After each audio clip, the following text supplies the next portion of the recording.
they can overlap or even be opposed to one another.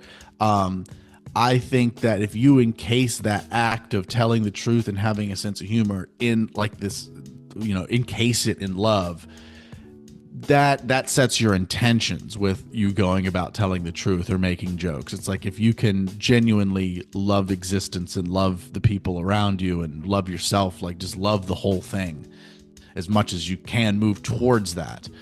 Yeah, I mean, I think that there's a reason that there's that trope, God is love, because it brings us closer to our ultimate divine unity, and also the many and the diversity, which are they coexist.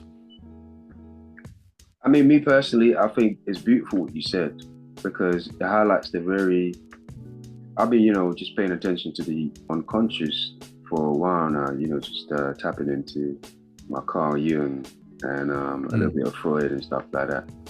And that's the one thing I appreciate about comedians or people that can make light of serious situations, especially to do things that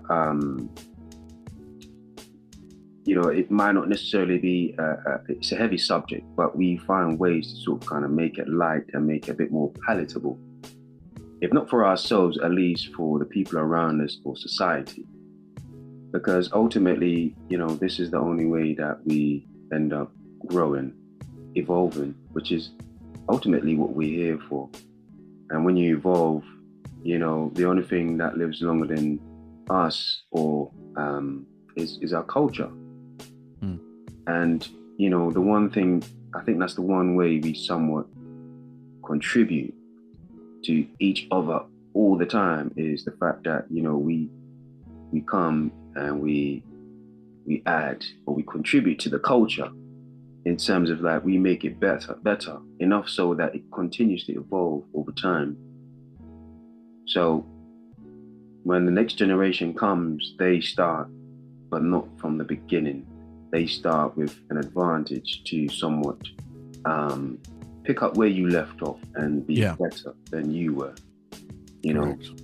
but it doesn't just happen without you actually doing the work and somewhat existing outside of yourself is necessity, to Yes. see the bigger picture. Yeah, That's and that's one of the reasons I love making art too, is because I know that this stuff will outlast me. And that's why largely when I do the work, it feels more important than me. And like sometimes I'm willing to take a toll on my health